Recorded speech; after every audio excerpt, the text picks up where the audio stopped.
As you know that as of now, we are actually in a real pandemic of 180 cases of mucor in KGMU, and more than 50% of them already have been operated. So here I'm going to present one case, which was one of the initial cases, and we even before the actually pandemic was declared the epidemic of mucor was actually even declared. So this is a patient, a 15-year-old female, and as we have already seen, the comorbidities for diabetes mellitus, a very uncontrolled patient, around 8 HbA1c, diabetic nephropathy, and hypertension.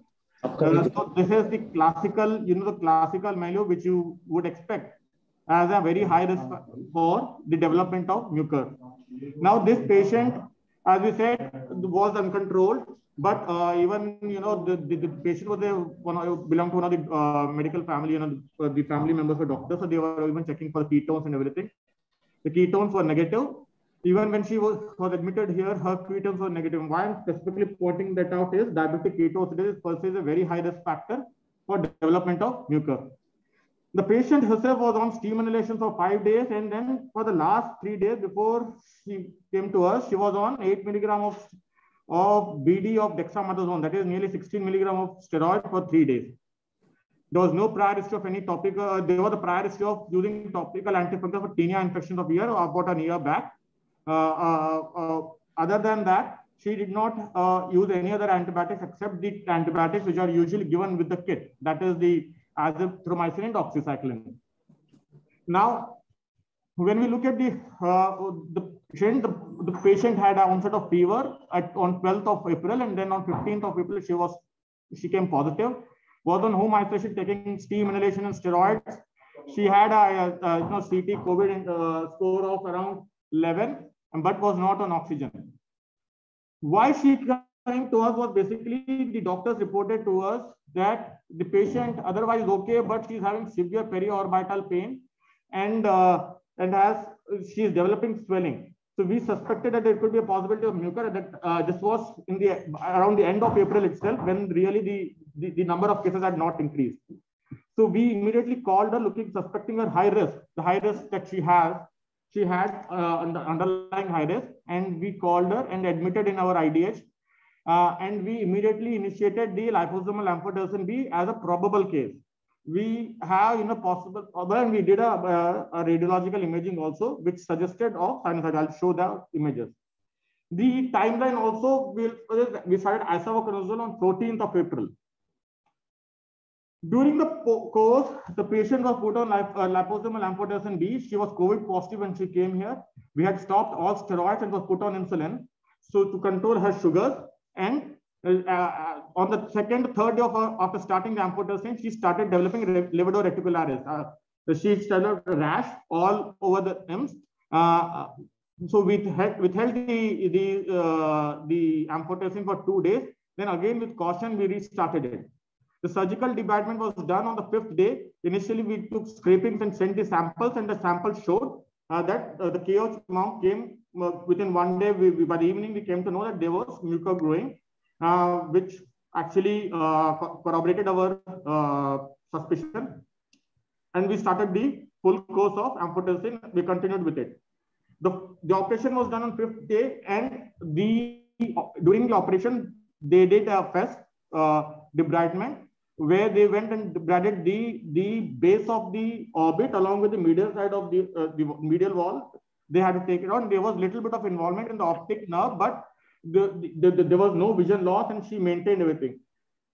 She was discharged after 21 days of amphotericin. On the last 7 days, we actually overlapped it with isavuconazole just to ensure, because the isavuconazole or posaconazole have a lag period. They do not start acting immediately. You have to be very careful when you're using these drugs. The isavuconazole has a lag period of 7 days. It takes 7 days for it to reach those therapeutic levels, and posaconazole might take up to 20 to 25 days. You have to be sure about that. So this was swelling when she was admitted with pain and induration, specifically on the left side of the face. And this was the rash which was all over the body, which she developed, which one has to keep in mind. So why I specifically said that such rashes can occur, one should not get scared about it. You need to just stop the antifungals, give it a gap, hydrate properly, and then we can restart. These were the CTs which were done on the very first day when she came. You can see very well that there is a little bit of edema. And when we look closely, you can see very clear when the clips were taken, the left, is all the maxilla and is all full. And you can also see a little bit of edema on the in the orbit. The good thing that you can see is there doesn't appear to be a direct necrosis of the walls. Okay, these are the T1 weighted images, which I would actually request Professor Hardeep to actually, explain that better way. Last slide. Yeah, just as one would appreciate, as Dr. Himanshu has stated, that the maxillary sinus is full, and along with the maxillary sinus, we can appreciate that there is edema which is moving across the nasal cavity and is involving the ethmoidal zone and the medial part of the orbit. If we have a look on the second image, now this image gives you an idea how the extension can be there, but this scan is per se for you to appreciate that there is proptosis on the left side. This is something which is important. We know that inflammatory changes are better visualized on the T2 weighted image and the diffusion weighted image. This was essentially used to have a look on whether actual involvement of the basifrontal zone has occurred or not, which was not evident. This is the GR image. It is not suggestive of any changes which were hemorrhagic in nature or microhemorrhagic in nature. The FLAIR images only corroborate with the earlier image that there is some amount of proptosis which is there. There is an inflammatory reaction in the medial part of the nose. A fluid level is present in the maxillary sinus. Now, if we go by the recommendations, especially when we are considering mucormycosis, there has been a dictum. This is an extension to the earlier presentation, and the question was asked whether we should go ahead with some amount of antibiotics or not. Now, if we go with the clinico-pathological correlation, it has been stated that if we are finding an inflammatory reaction, as you would appreciate in the second image, first row, that there is an inflammatory reaction of the maxillary sinus and there is a fluid level. Now, fluid level is usually never, almost never a characteristic of a fungal infection. There is either exudation or there is a secondary bacterial involvement which leads to a fluid level in these cases.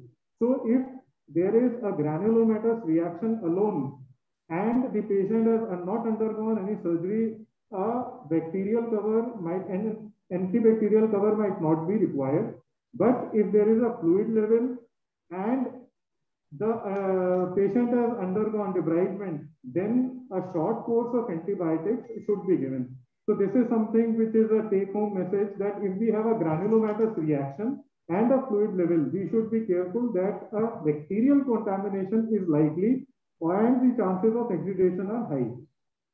This coronal T2 weighted image shows you this corroborates with the same Dr. Hardeep, I think we have to keep it brief because most of the participants, they may not be that much interested actually. What we have come to know from this MRI, that's all that you have to tell us. This is the post-operative image, and in the post-operative images, as Dr. Himanshu has stated, that the involved portions were removed as is evident from the coronal scan, and the other part of the report, it shall be continued by Dr. Himanshu sir. So as you said, sir, sorry, you have to be brief. So we will continue with this. Now, so these are the, the mucus species. Initially also have to remember certain things which are very important. The KH mount should be sent, but sometimes if it doesn't come in KH mount, then you should expect the cultures might take 2 to 21 days. So if you're suspecting, go ahead with the treatment, just not wait, keep waiting and keep saying, wait. These are certain things which are very important clinical points which have to be kept in mind. Well, these are the different cultures, and this is the patient, same patient smiling and much better and was discharged. Before I go on, I just want them to see this slide because it's possible, probable, and definite. And one has to remember certain things when you are that once you are thinking possible, then you should start. If there is a very high risk condition underlying, do not keep waiting for it because mucor is a very rapidly growing disease. As for the probable, once you have your MRIs in hand, and definite is, of course, you have the morphology. Now, moving on further, the important stage here is the stage 3A and 3B. The 3B is the watershed line where you should be very careful about. And one point which was brought in the previous case also is very important. See, along with the cerebrum, the involvement of the optic nerve, because optic nerve is a direct continuation of the brain, is actually considered to be the involvement of the brain. You have to be very careful when you're treating it, and you should go for the higher dose because it can actually go in very rapid. It is, as we remember, anatomically, it is a direct continuation of the brain. So that is what one has to remember while treating these patients. A very briefly just saying probable, positive, definite. Then you can take these. This is a flowchart that we use in our treatment in KGMU, where you have amphotericin B if you do not have the liposomal, and you've got the asafoconazole or the posaconazole. The 300 milligram once a day from day 2 onwards, and 300 milligram twice a day as the loading dose is for posaconazole. That is when you're using tablets. When you're using the suspensions, because the suspension absorption is much less, then you actually go for the QID doses. Otherwise, you usually go for the BD on the first day and the OD after that. You have to follow the patients up at least for 6 to 8 weeks. One has to remember that that's when one should say that completely treated. And weekly response, that is what we see clinically every 72 hours by the ENT people. And we have also, as I said, we did one MRI and we'll be repeating the patient again on the 4th week with MRI and checking whether there's been any improvement, extension. So these are stages which I'm not going into due to the paucity of time, but that's how we'll manage this patient. And the patient is now much better. And